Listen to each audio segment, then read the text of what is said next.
Hindenburg की report के बाद मुसीबत में फंसी अडानी ग्रुप को जहां एक के बाद एक कई झटके लग रहे हैं, तो वहीं अडानी समूह ने अपने निवेशकों के लिए बड़ा ऐलान किया है। आपको बता दें कि हिंडनबर्ग की रिपोर्ट के बाद अडानी ग्रुप के शेयरों में धड़ाधड़ गिरावट देखी जा रही थी, जिसको ध्यान में रखते हुए अब ग्रुप ने अपने निवेशकों को भरोसा दिया है। बुधवार को ग्रुप ने निवेशकों को आश्वस्त किया कि उनकी बैलेंस शीट अच्छी स्थिति में है। इन्वेस्टर्स से चर्चा के दौरान ग्रुप सीएफओ का ये बयान ऐसे समय पर आया है जबकि उसका मार्केट कैप आधे से ज्यादा घट गया है। गौर हो कि बुधवार को शेयर बाजार में कारोबार के दौरान अडानी ग्रुप के 4 शेयरों में फिर से लोअर सर्किट लगा, लेकिन बाकी कंपनियों के शेयर हरे निशान पर कारोबार करते हुए नजर आए।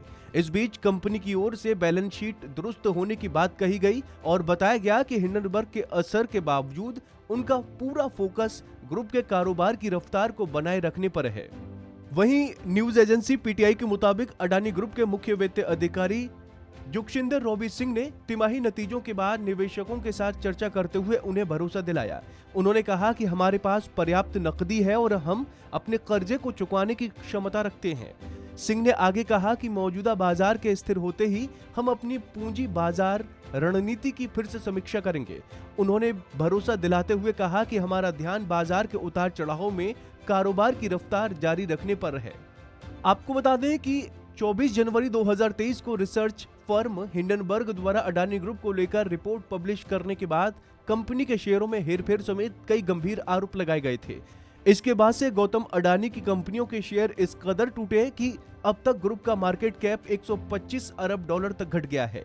हालांकि इस रिपोर्ट के जारी होने के बाद समूह की ओर से जारी स्टेटमेंट में इसे निराधार करार दिया गया था, लेकिन निवेशकों के सेंटीमेंट पर रिपोर्ट के विपरीत असर को कम करने में अडानी ग्रुप नाकाम रहा।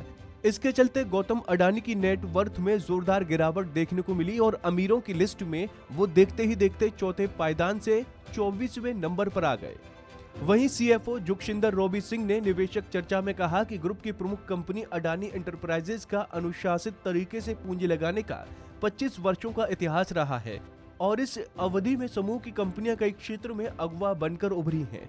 बता दें कि हिंडनबर्ग से ग्रुप पर पड़े असर के बीच अब गौतम अडानी ने शॉर्ट सेलर फर्म से आर पार का मन बना लिया है और कानूनी लड़ाई के लिए अमेरिकी लॉ फर्म वॉचटेल को चुना है। ये वही लॉ फर्म है जिसे ट्विटर ने एलन मस्क के खिलाफ इस्तेमाल किया था और 44 अरब डॉलर की डील अंजाम तक पहुंची थी। वहीं कुछ मीडिया खबरों की माने तो इतनी मुसीबत के बावजूद भी अडानी ग्रुप को काफी मुनाफा हुआ है। दरअसल अडानी एंटरप्राइजेज लिमिटेड ने मंगलवार को 14 फरवरी 2023 को चालू वित्तीय वर्ष की तीसरी तिमाही के अपने नतीजे जारी किए थे।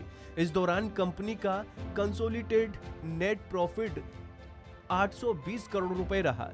कंपनी ने दिसंबर की तिमाही में शानदार प्रदर्शन किया है। पिछले साल की इस तिमाही में अडानी एंटरप्राइजेज को 11.63 करोड़ रुपए का घाटा हुआ था, लेकिन इस साल की दिसंबर की तिमाही में अडानी एंटरप्राइजेज ने जोरदार मुनाफा किया है।